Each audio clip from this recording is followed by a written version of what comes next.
March 23, 2023 ಅಲ್ಲ, ನಾವು ಮೇ 20ರಲ್ಲಿ ಬಂದದ್ದು ಸರ್ಕಾರ. ಮಾರ್ಚ್ ಕೊನೆಯಲ್ಲಿ ಅವ್ರು ಮಾಡಿದ್ದು ಸಾಲ ಎಷ್ಟು? 5,30,000 ಕೋಟಿ. ನಾವೆಷ್ಟು ಮಾಡಿದ್ದೀವಿ 4 ವರ್ಷದಲ್ಲಿ? 2,56,000 ಕೋಟಿ. ಸಾಲ ಅವ್ರು ಜಾಸ್ತಿ ಮಾಡಿದ್ರು, ನಾವು ಮಾಡಿದ್ದು. ಇದು ಒಂದು ಕರ್ನಾಟಕದ್ದು ಕತೆ. ನರೇಂದ್ರ ಮೋದಿ ಅವರು 12 ವರ್ಷ ಆಯಿತು ಪ್ರಧಾನಮಂತ್ರಿಗಳಾಗಿ.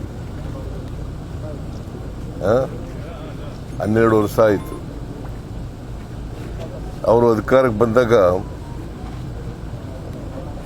53,11,000 ಕೋಟಿ ಸಾಲ ಇತ್ತು. ಬರ್ಕೊಳ್ಳಿ ಕರೆಕ್ಟಾಗಿ, 53,11,000 ಕೋಟಿ ಸಾಲ ಇತ್ತು. ಈಗ ಎಷ್ಟು ಸಾಲ ಇದೆ ಗೊತ್ತಾ ನಿಮಗೆ? 218 ಲಕ್ಷ ಕೋಟಿ. ಅಂದರೆ ಸ್ವಾತಂತ್ರ್ಯ ಬಂತವಿಂದ ಅಕ್ಯುಮುಲೇಟ್ ಆಗಿದ್ದಂಥ ಸಾಲ 53,11,000 ಕೋಟಿ. ಇವರು 12 ವರ್ಷದಲ್ಲಿ 218 ಟೋಟಲ್ ಸಾಲ ಇರ್ತಕ್ಕಂಥದ್ದು ದೇಶದ ಮೇಲೆ 218 ಲಕ್ಷ. ಇವರು ನರೇಂದ್ರ ಮೋದಿ ಅವರು ಎಷ್ಟು ಮಾಡಿದ್ದಾರೆ ಅಂತಂದ್ರೆ 165 ಲಕ್ಷ ಕೋಟಿ. ಎಷ್ಟಾಯ್ತು ಸಾಲ? ಯಾರು ಮಾಡಿರೋದು ಜಾಸ್ತಿ? ಏನಂತ ಕರೆಯೋದು ನರೇಂದ್ರ ಮೋದಿ ಅವರಿಗೆ? ಇದು ನಿರ್ಮಲಾ ಸೀತಾರಾಮನ್ ಕೊಟ್ಟಿರ್ತಕ್ಕಂಥ ಬಜೆಟ್ನಲ್ಲಿ ಈ ಸಾರಿ ಹೇಳಿರ್ತಕ್ಕಂಥದ್ದನ್ನೇ ನಾನು ಹೇಳ್ತಾ ಇರೋದು. ಏನಂತ ಕರಿಬೇಕ್ರಿ? ಅದು ಒಂದಾಯ್ತಾ? ವಿಜೇಂದ್ರ ವೈಟ್ ಪೇಪರ್ ಮಾಡಿಸಿ ಅಂತ ಹೇಳಿದ್ದಾರೆ ಅಲ್ವಾ? ವೈಟ್ ಪೇಪರ್, ಶ್ವೇತಪತ್ರ. ಬಜೆಟ್ ಮಂಡಿಸಿರೋದೇನು? ಬಜೆಟ್ನಲ್ಲಿ ಚರ್ಚೆ ಆಗಿದೆ. ನಾನು ಸುಮಾರು 4.5 ಗಂಟೆಗಳ ಕಾಲ ಉತ್ತರ ಕೊಟ್ಟಿದ್ದೀನಿ. ಅಶೋಕ್ ಅವರು 3 ಗಂಟೆ 6 ನಿಮಿಷ ಭಾಷಣ ಮಾಡಿದ್ದಾರೆ. ಇವರು ಮಾಡಿದ್ದಾರೆ, ವಿಜೇಂದ್ರ ಮಾಡಿದ್ದಾರೆ.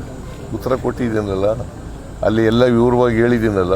ಬಜೆಟನ್ನು ಈಗ GDP ಗ್ರಾಸ್ ಡೊಮೆಸ್ಟಿಕ್ ಪ್ರಾಡಕ್ಟ್ ಎಷ್ಟು ಗೊತ್ತಾ ದೇಶದ್ದಿರೋದು? 7.14. 7.14 ದೇಶದ್ದು GDP, ಭಾರತ ದೇಶದ್ದು. ನಮ್ಮದು ಎಷ್ಟು ಗೊತ್ತಾ? 8.1. ಜಾಸ್ತಿ, ನಮ್ಮದು ಜಾಸ್ತಿನೋ ಅವ್ರದ್ದು ಜಾಸ್ತಿನೋ? ನಾವು ಈ ವರ್ಷ ಎಷ್ಟು ಬಜೆಟ್ ಮಂಡಿಸಿದ್ದೀವಿ? 4,48,04 ಕೋಟಿ. ಅಂದರೆ ಸುಮಾರು 9.14 ಜಾಸ್ತಿ ಬೆಳವಣಿಗೆ. 9.14 ಅಂದರೆ 38,455 ಕೋಟಿ ಜಾಸ್ತಿ. ಕೇಂದ್ರದ ಬಜೆಟ್ಗಿಂತ ನಮ್ಮದು ಒಳ್ಳೆ ಬಜೆಟ್ ಅಲ್ವಾ? ಅಲ್ಲ, ಕೇಂದ್ರದ ಬಜೆಟ್ ಇದೆಯಲ್ಲ, ಅದಕ್ಕಿಂತ ಕರ್ನಾಟಕದ ಬಜೆಟ್ಟು ಉತ್ತಮ. ನಾವು ಕರ್ನಾಟಕದಲ್ಲಿ GST ಕಲೆಕ್ಷನ್ನಲ್ಲಿ number 2 in the country. Not Gujarat, not Madhya Pradesh, not Delhi. Maharashtra is number 1 and Karnataka is number 2. ಆಮೇಲೆ ದೇಶದಲ್ಲಿ ಇನ್ವೆಸ್ಟ್ಮೆಂಟು ಕರ್ನಾಟಕಕ್ಕೆ ಬರ್ತಾ ಇರ್ತಕ್ಕಂಥದ್ದು. We are number 2 in the country. ಇನ್ವೆಸ್ಟ್ಮೆಂಟ್ನಲ್ಲಿ ವಿ ಆರ್ ನಂಬರ್ 2, GSTನಲ್ಲಿ ನಂಬರ್ 2. ಮತ್ತು ಹೆಂಗೆ ಕರ್ನಾಟಕದ ಆರ್ಥಿಕ ಪರಿಸ್ಥಿತಿ ಚೆನ್ನಾಗಿಲ್ಲ ಅಂತ ಹೆಂಗೆ ಹೇಳ್ತಾರೆ ಬಾಯಿನಿಂದ? ರಾಜಕೀಯವಾಗಿ ಮಾತಾಡೋದು ಅಷ್ಟೇ. ಗೊತ್ತಾಯ್ತೇನ್ರಿ?